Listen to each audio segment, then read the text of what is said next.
Salut à tous sur la chaîne Conquérant par Christ et pour Christ seul. C'est une grâce pour moi, bien-aimé, d'être en contact avec chacun d'entre vous pour le partage de l'excellente parole de grâce. Comme vous le voyez, le thème est « Écoute ceci pour pardonner ». Bien-aimé, le pardon est une arme puissante. C'est une arme puissante dans le monde des esprits. Sans pardon, même Dieu lui-même, avant de nous délivrer de nos péchés, c'est parce qu'il a décidé de nous pardonner. Sans pardon, rien ne peut aller entre l'homme et Dieu. Mais Dieu, la Bible dit que quoi? Dans 2 Corinthiens 5, le verset 21, 20 à 21, il dit: Dieu par son Fils Jésus nous a donné le ministère de la réconciliation. Parce que Jésus à la croix, la Bible dit clairement que Dieu était en Jésus, réconciliant le monde avec lui-même, n'imputant pas nos péchés. Dieu n'a pas considéré nos péchés. Maintenant, beaucoup en Christ, après avoir donné leur vie à Jésus, ils sont devenus esclaves d'un problème. C'est quoi? C'est la haine. Ils n'arrivent pas à pardonner. Il y a d'autres, ils veulent pardonner. Ils veulent. Mais comment faire? À chaque fois, ils se rappellent de ce que l'autre les a fait là. Ça les fait du mal. Bien-aimé, c'est la révélation. La vie chrétienne là.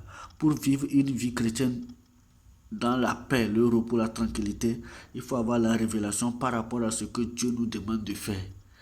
Dieu là, Jésus dit clairement, sans moi vous ne pouvez rien faire. L'amour là, c'est la nature de Dieu, ce n'est pas notre nature. Aucun homme humainement ne peut aimer son ennemi. Aucun homme, il faut qu'on se dise la vérité. Aucun homme. Nous-mêmes, nous étions ennemis de Dieu. Dieu, pour nous aimer, a fait quoi? A manifesté l'amour. Et pour aimer ceux qui t'outragent, pour aimer ceux qui te font du mal, bien-aimé, toi qui m'écoutes là, tu dois prendre conscience que quoi? L'amour est déjà en toi. Tu dois avoir cette conscience-là.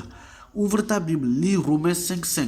Il dit, l'espérance ne trompe point, parce que l'amour de Dieu est déversé dans notre cœur par le Saint-Esprit qui nous a été donné. L'amour est déjà en nous. Maintenant, tu dois accepter ça. Maintenant, du moment où tu crois, comment maintenant manifester l'amour qui est déjà en moi? Maintenant, regarde, c'est par la foi. Quand tu prends 1 Corinthiens 13, il dit l'amour qui est en moi là, l'amour est patient. L'amour ne fait rien de malhonnête. L'amour n'est point envieuse. L'amour excuse tout. Donc ça veut dire que quoi? Par l'amour en moi, Dieu m'a déjà rendu capable d'excuser l'autre. Il m'a déjà rendu capable de pardonner. Mais pour pardonner rapidement, je dois savoir aussi que quoi? Je n'ai pas à lutter contre la chair et le sang. Éphésiens 6, le verset 10, 11, 12. Il dit, nous n'avons pas lutté contre la chair et le sang. C'est-à-dire que tous ceux qui sont contre moi, au fait, la Bible me dit clairement que quoi? Ce sont les esprits qui sont derrière ces personnes-là afin de m'amener à vivre dans la haine. Parce que là où il y a la haine, la foi est bloquée et Dieu n'exauce pas la prière. Satan, c'est ça.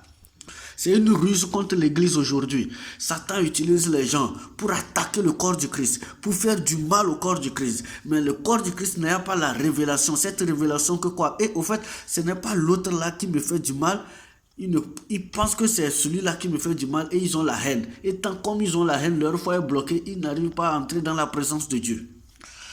Donc pour pardonner facilement, bien-aimés, quand vous prenez 1 Pierre 2, le verset 12, il dit, ayez au milieu des païens une bonne conduite, afin que là même où ils vous calomnient, comme si vous étiez des malfaiteurs, ils regardent vos bonnes œuvres et donnent gloire à Dieu lorsque Dieu va les visiter. Donc, bien aimé, je dois être sûr, je ne dois pas douter de ça. Je dois avoir la conscience que quoi, celui qui me fait du mal là, au fait, c'est l'ennemi qui l'utilise pour me faire du mal.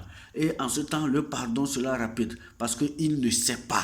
Regardez Jésus à la croix, en pleine agonie. Jésus dit, Père, pardonne-leur car ils ne savent pas. D'où vient cette connaissance de Jésus? Je rappelle, Jésus n'était pas à la croix en tant que Dieu, hein. Il était en tant qu'un simple humain. Jésus était à la croix en tant qu'un simple humain. Donc il était tenté par la haine. Il était tenté, mais il dit, Père, pardonne, car ils ne savent pas. Parce que quoi? Il y a quelqu'un qui est derrière, qui les utilise contre moi. Si vous examinez les paroles de Jésus à la croix et les paroles de la foule, par discernement, vous verrez que c'est l'ennemi même qui est derrière. Il dit, descends là-bas. Lui qui a fait quoi là, il a guéri les gens. Est-ce qu'il ne peut pas descendre? C'est les ruses du diable. Le diable veut seulement qu'on démontre. Mais Jésus dit, Père, pardonne-les car ils ne savent pas. De même, nous aussi, le même Jésus là habite en nous par le Saint-Esprit. Il nous a donné le ministère de la réconciliation. Il nous a déjà rendus capables. Colossiens 1, il dit, rendons grâce à Dieu qui nous a déjà rendus capables. Dieu nous a rendus capables de bonnes œuvres par le Saint-Esprit à moi. Le fruit de l'Esprit, c'est l'amour. Le fruit de l'Esprit, c'est l'amour. Bien-aimés, que le Seigneur vous bénisse. Bonne méditation.